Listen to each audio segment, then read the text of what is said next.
ಕವನದ ಶೀರ್ಷಿಕೆ Helen Keller.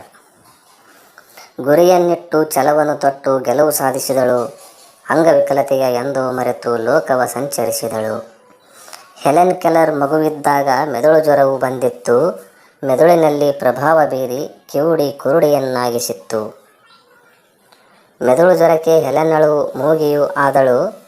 ಅಂಜದೆ ಅಳುಕದೆ ಕೆಲ್ಲರಳು ಮುಂದೆ ಸಾಗಿದಳು. ಅಕ್ಷರ ಕಲಿತು ಸಾಕ್ಷರಳಾಗುವ ಆಸೆಯು ಅವಳಲ್ಲಿ ಹುಟ್ಟಿತು. ಸಲಿವಾನ್ ಎಂಬ ಶಿಕ್ಷಕಿಯ ಸಹಾಯ ಅವಳಿಗೆ ದೊರೆಯಿತು. ಮೊಟ್ಟ ಮೊದಲಿಗೆ ಡಾಲ್ ಎಂಬ ಶಬ್ದವ ಬರೆದಳು. ಕಿವುಡಿ ಕುರುಡಿ ಮೂಗಿಯು ಎಂಬ ಪರದೆಯ ಹರಿದಳು. ಅಂದೇ ಸಾಗಿತು ಅಕ್ಷರ ಗುಡಿಗೆ ಅವಳ ಅಮರ ಯಾತ್ರೆ. ಛಲವು ಕೆರಳಿತು, ಆಸೆಯು ಹೆಚ್ಚಿತು, ನಡೆಯಿತು ಸಾಧನೆಯ ಜಾತ್ರೆ. ಬಾಸ್ಟನ್ನಿನ ಶಾಲೆಯಲ್ಲಿ ಮಾತನಾಡ ಕಲಿತಳು. ಬ್ರೈಲ್ ಎಂಬ ಲಿಪಿಯಿಂದ ಓದಲು ಕಲಿತಳು. ಸ್ಪರ್ಶ ಜ್ಞಾನದೆ ಎಲ್ಲರನ್ನೂ ಗುರುತಿಸ ಹತ್ತಿದಳು. ಸಾಕ್ಷರಳಾಗಿ ಭಾಷಣ ಮಾಡಿ ಗ್ರಂಥವ ರಚಿಸಿದಳು.